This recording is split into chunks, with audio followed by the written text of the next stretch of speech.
Bueno, iniciamos la semana con un amigo de este espacio que nos ha demostrado siempre que está disponible cada vez que lo solicitamos. Se trata nada más y nada menos que don Rafael Abreu, mejor conocido como Pepe, presidente del Consejo Nacional de la Unidad Sindical, quien, como ha dicho temprano en la mañana don Orión, es muy oportuna su presencia en razón de que estamos discutiendo temas relativos al salario. Don Orión. Saludos, Pepe, ¿cómo tú estás? ¿Cómo estamos, Orión? Bien. Pepe, no vamos a discutir la historia del movimiento obrero, pero su debilidad es admitida, pero también no vamos a discutir la historia del sector empresarial que ha tomado la rienda de dirigente, lo más atrasado. Los que están en la Copardón es lo más atrasado del movimiento empresarial, lo más atrasado, están en el 61. Los grandes son los hijos y los nietos, o sea, son mucho más conservadores y más radicales hacia la derecha que los propios padres. Es más, Payo Ginebra no pasara una cosa así, estamos hablando de Payo Ginebra. No pasa lo que está pasando ahora, comenzar con un 3% y ponerse a hablar de un 9% en este ambiente de miseria. Entonces yo te digo, yo no sé lo que va a pasar, pero ¿con qué tienen ustedes para devolver? Por ustedes, si vamos a una paralización, el transporte, pero ¿qué hacer? Yo no le veo, que alguien dijo, que no sé quién fue de nosotros esta mañana, y yo no le veo salida por la buena, de verdad. Yo quisiera decirlo. No porque los empresarios están... No, porque así tampoco, yo no le veo salida, yo no sé, pero ¿qué hacer? ¿Qué hacer? Bueno, porque ustedes no piden la intervención directa del gobierno, a ver si la influencia del gobierno ayuda a que esta gente aguante. Porque si no, no vamos a meter en esto, digo yo. Bueno, en primer lugar saludarlo, ¿verdad? Ustedes como siempre, que nos dan la oportunidad. En este sentido y en otro sentido, cada vez queremos plantear algo. Tenemos una tribuna aquí con ustedes. El profesor Tineo estaba diciendo algo, lo dijo, que es importante. Decía, bueno, una disyuntiva o una solución el jueves por la central. Entonces, en esa asamblea que hicieron, decidieron tomar la calle, decidieron el camino de la movilización. Entonces, él aconsejaba, bueno, los empresarios busquen un acuerdo, lleguen a un acuerdo para evitar que eso ocurra. Y uno no se muestra optimista por la razón de que con los empresarios nuestros, por su característica, tú tienes que discutir peso a peso, ¿tú te fijas? Por ejemplo, tú comienzas con 3, después llega a 5, a 8, 9, 10, 11. Vamos por 11 ya, pero eso es peso a peso. Como se sabe, no es un porcentaje que tú negocies inmediatamente. Entonces, frente a una situación así, yo te digo que muchos sectores, por ejemplo, son solidarios con el tema de la acción por el aumento salarial. Pero fíjate que también esta solidaridad no es tan sincera y tan abierta como en otro caso, cuando se trata de ese tema, porque el tema de salario toca, como ustedes saben, muchos intereses, diversos intereses. Entonces hay sectores que en lugar de analizar a fondo, por ejemplo, la culpabilidad de una situación como esa, lo que comienzan es a hacer el recuento del movimiento sindical y su historia. ¿Qué movimiento sindical? De tal cosa, quiso la otra, quiso aquello. Es decir, comienzan a hablar de las debilidades y las faltas del movimiento, pero no enrotan para nada la actitud, por ejemplo, del sector empresarial. Con raras excepciones, en la prensa dominicana, lo que se ve mucho, como decía Paco Ledo, en la gran prensa, es esa actitud. Salvo sectores como ustedes, de verdad, que analizan una cosa y también la otra, ¿tú entiendes? Debilidad en movimiento, pero también lo que tú dices, esa actitud de un empresariado que es más conservador, como ustedes dicen, ¿verdad?, que sus antecesores. ¿Por qué? Porque con los antecesores de ellos nosotros discutimos el código de 92, discutimos varios aumentos salariales, discutimos la excepción de renta, la seguridad social, toda una serie de cosas más que se discutieron en ese escenario que hoy, si tú me lo pones en blanco y negro para discutirlo con la gente de hoy, eso es imposible. Te lo plantearían la discusión, pero para que retroceda. Exacto. Te quieren quitar conquista como ¿cómo se llama? El preaviso y la cesantía. Sí, por ejemplo, ¿me entiendes? Es una sí, porque visión, ellos cogieron una garrocha, claro, pero para atrás. Para atrás, ¿tú entiendes lo que? Entonces, esa visión yo creo que se va a poner mucho en evidencia cuando lleguemos el jueves a la reunión, porque nosotros le dejamos dos opciones en la mano a ellos. Dijimos, miren, aquí podemos hacer esto. Si es por 2 años, como es el planteamiento que se está estableciendo, entonces podemos discutir un porcentaje por 2 años. Si se quiere un porcentaje que sea menor, entonces lo podemos discutir por 1 año. Son 2 opciones. Ellos tienen supuestamente una reunión de ellos, que creo que esta semana. El 23. Una reunión interna de ellos hoy, hoy lunes. Para luego el 23 entonces ir con la posición que puedan más o menos consensuar, ¿verdad?, entre ellos para llevar la posición. Creo que Mozart decía que se publicó un titular diciendo que hay contradicciones en el empresariado, pero todas estas sumas que yo he hablado nunca han sido sumas en las que hay una diferencia entre ellos, sino que la han presentado de manera unificada, ¿no entiendes? Entonces, no sé de dónde se sacó la idea de que hay una contradicción interna, y que esa contradicción interna parece que es entre un porcentaje menor y uno mayor. No, todos ellos tienen, cuando la han planteado, una posición unificada. Ahí va Copardón, pero va la Asociación de Industria, va el CONE, y todo de conjunto tienen la misma posición de decir que las empresas están mal, que ha disminuido las ventas, etcétera, etcétera, sin darse cuenta de algo que es elemental. Si tú no aumentas los salarios, la capacidad de compra de la gente, tienes que provocar una disminución, lo que tú ya tienes en la venta, por supuesto, ¿verdad?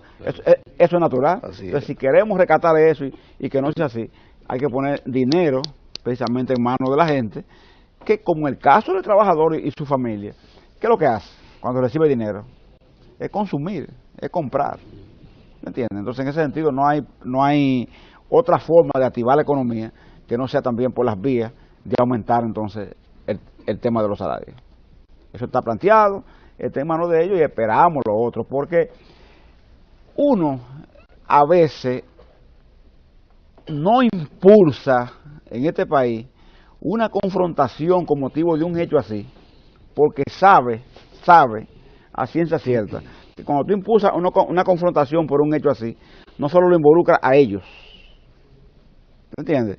Tú involucras también otros sectores de la sociedad que se afectan, ¿tú entiendes?, por las acciones que en un momento determinado el movimiento puede tomar. Entonces el movimiento trata de, por todos los medios, persuadir, convencer de que es necesario llegar al acuerdo. Ahora, si esto escapa de nosotros y se convierte en un conflicto entonces de carácter social, uno no sabe, ¿verdad?, qué papel desempeña el empresariado en lo que es el control del poder en el país, porque hay que decirlo, el poder no es solo un gobierno, el gobierno que sea, de Danilo Medina hoy, pero el poder también es el sector empresarial, y creo que es el poder más permanente, inclusive más sólido, porque los gobiernos pueden pasar, ¿verdad? 4 años. Pero ese poder se mantiene. El empresariado permanente. Pero pasan los mandos de las Fuerzas Armadas. Usted vio un generalote, jefe de las Fuerzas Armadas, 4 años. Pero los empresarios se pasan generaciones dirigiendo. Pepe, y le traduce una generación a otra. Pepe, nosotros hemos estado ponderando la actitud de ustedes, de las centrales sindicales, porque en tiempos pasados, no tan pasados, ustedes partían siempre de un 100% de aumento salarial, o sea, eso era como sacar de la gaveta 100% de aumento salarial.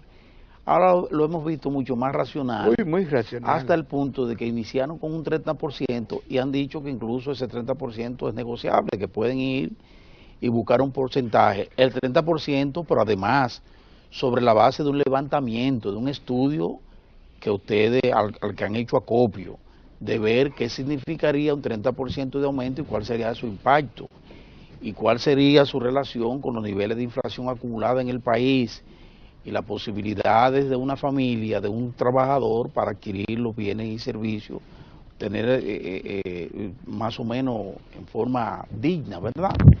O sea, eso es ponderable. Yo te pregunto, porque ante un 28 o un 30, que es por donde ustedes se han estado manejando, y un 9 y un 11, es abismal la diferencia, ¿verdad? Es abismal. conociendo la forma en que se maneja el sector empresarial, es probable que hace tiempo que ya ellos hayan decidido que el salario debe ir por alrededor de un 14 o un 15%, y para dejarlo por ahí. Conociendo la mañosería, como diría el felicidad presidente, la mañosería, como diría Mamerto, como decía Mamerto arriba, monseñor, la mañosería empresarial parece que iría por ahí. Estamos en capacidad de llegar a un acuerdo, término medio, entre un 11 y un 28 pudiera ser efectivamente entre un 16 y un 18%. ¿Sabes que eso que tú dices, uno lo razonó con el tiempo, tú ves? Porque el trabajador está en una asamblea, lo que te dice es, no, hay que pedir 100%. Sí, claro. Hay que pedir 50%, porque si pedimos muy bajo, sí, entonces la respuesta también va a ser así. Entonces te presiona. Sí, se lo tiene que explicarle, no, compañero. Usted pide un porcentaje demasiado alto y después cuando tranza por uno bajo, lo que se malinterpreta. Sí, claro. Y la gente cree que usted claro. se vendió, sí. se transó, hizo otra cosa. Sí. Entonces es preferible mejor irse a un monto lo más cercano posible a la realidad, a la mentalidad que uno conoce del empresariado. Por eso uno se va a 30, ¿verdad? Pero cuando analiza, ¿qué significa 30% para el mínimo más alto? Pero cada sabe, economista, 2.700 pesos. Que varía de 9 a 11 más o menos. Exactamente, es lo que significa. Ahora, tú dices, es una suma que si tú la analizas bien, no es importante, no va a solucionar el problema del trabajador. Ahora, cuando tú la contrapones a lo que te ofrece el empresario, que te dice 29 pesos diarios, como tú decías, sí, una barbaridad. Es decir, 29 pesos diarios, y tú le dices, pero ven acá, esto no da para comprar un litro de leche. No, nada. No da para hacer una sola de la comida que la gente necesita, una sola de la comida. Tú ves, no la tres, una. Entonces, ¿a cuánto equivale el 30%? ¿Cuántos pesos diarios hay que equivale? Si le aplicamos el 30. Nosotros lo cobramos unos 99 pesos diarios. 99. Sí, diarios. Entonces, ellos ofrecen 20. Entonces ellos ofrecen 29. Como dice Mozart, aparenta una lejanía grande, pero cuando tú la analizas, no es entre suma considerable, grandiosa, sino entre suma pequeña. Claro. Entonces tú dices, bueno, cuando te ofrecen eso y te hablan de 29 pesos diarios, tú lo ves, lógicamente la gente reacciona negativamente porque sabe que le están prácticamente burlando su expectativa. Tú ves, sobre todo cuando tú has esperado 2 años, bueno, que tú decías. 2 años. O sea, cuando tú has esperado 2 años para hacerlo, porque si tú me dices, eso se hace anualmente y frecuentemente, ¿verdad? Bueno, pues ya es otra característica, son pero 2 años de acumulación son 24 meses, tú ves. Claro. Y siempre en la negociación se extiende mucho más. Cuando nosotros le dijimos a ellos, miren, el monto debe estar entre 28, esa fue la última propuesta. 28 y 30, sí. Exacto, le dijimos 28 y 17. 17. Claro, Bueno, 28. Claro, lo que estamos diciendo, sí. Es claro, es obvio. Lo que estamos diciendo es, no menor de 17, que es la media incluso aunque entre, no entre el 30 y el 28. Entonces, y el busquemos un acuerdo. Exacto. O sea, ahí es que ellos entonces asumen una posición prácticamente cerrada de decir que ellos no pueden sobrepasar esa suma, etcétera, etcétera, y el tranque se da por eso. Queda una opción. Nosotros tratamos en el Congreso, como ustedes saben, el tema, y hay que decir que de manera clara que muchos senadores como Adriano, como se puede decir el mismo José María Sosa, José Rafael Valga, otros, nos apoyaron en ese aspecto, pero no encontraron la simpatía total del hemiciclo, no la han encontrado todavía, ni siquiera en la Cámara de Diputados, que ustedes saben que tienen una composición diferente, ¿verdad? Sí, hay cierta resistencia a los congresistas a tratar de imponer por ley. Exacto. La experiencia no es buena. No quieren dejar que se aproximen las partes. Entonces, pero para que yo prefiero que lo imponga el Congreso y no que lo impongan las calles. Exactamente, bueno. ¿Qué tú prefieres? Es lo que decimos, ¿verdad? Entonces, claro, ¿qué es lo que han querido los congresistas? Es decir a los empresarios, miren señores, busquen un acuerdo para nosotros no tener que actuar con una ley. Entonces, ellos mismos nos dijeron a nosotros, los empresarios, mire, el Congreso nos llamó y nos dijo que quería que llegáramos a un acuerdo para ellos no tener que actuar con una ley. Y con todo y eso, con toda esa actitud que el Congreso asumió de llamarlo en ese tenor, ellos han seguido en su posición. El único precedente que tiene el país de esto que actúa, que entra el Congreso es en la Ley de Salario Mínimo de 1979. No, hubo ¿Cuál otra?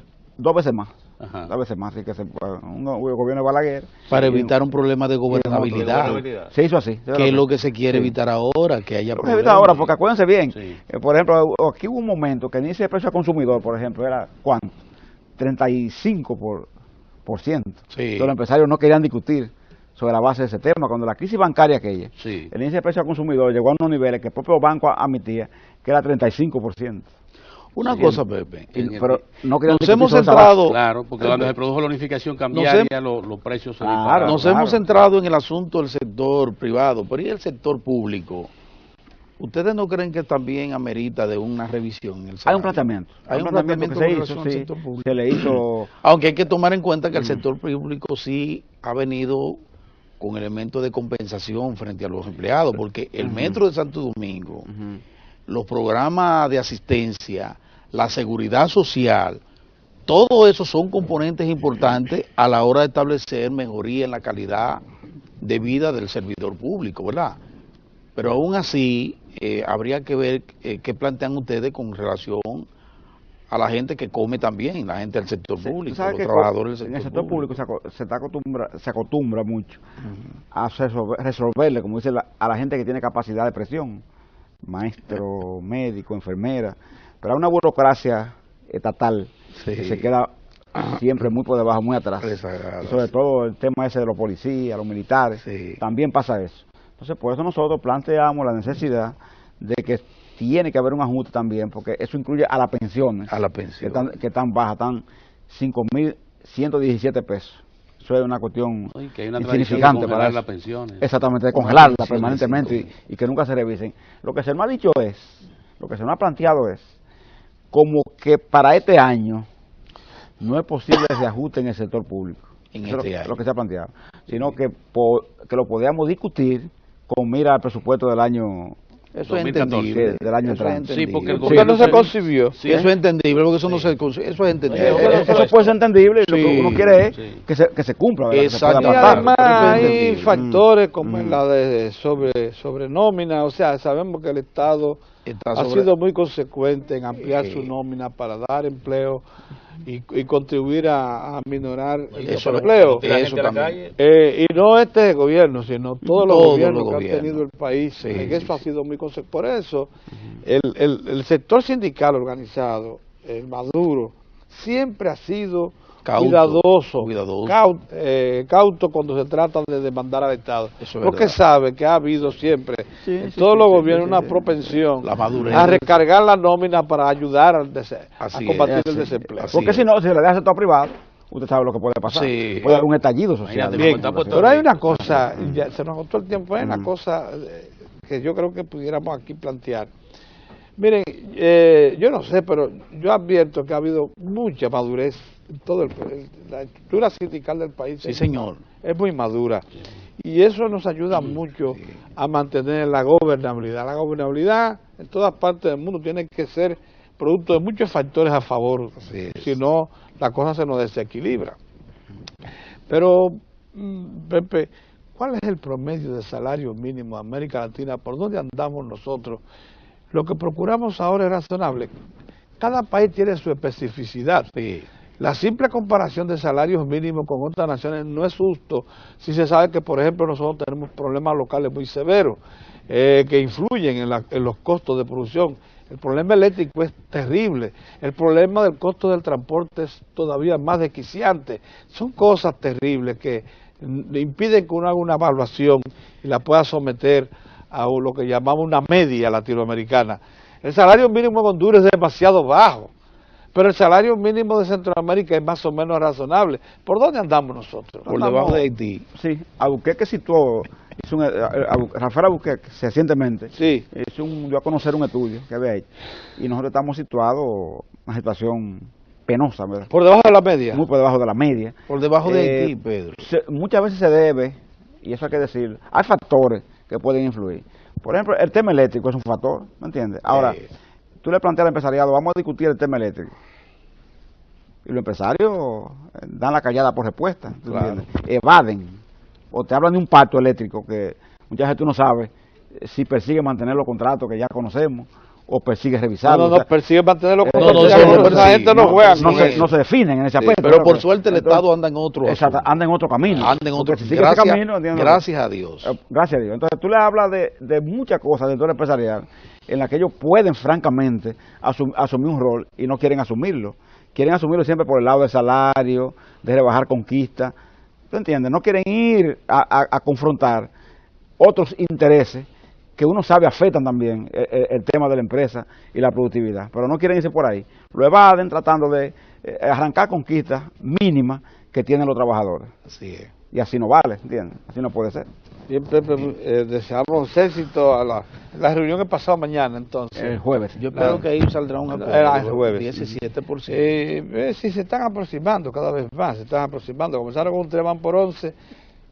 Si superan el 15 ya, el asunto, el arreglo está muy cercano. Un brinquito. Y es lo que deseamos. La situación del país tampoco Claro. está muy buena.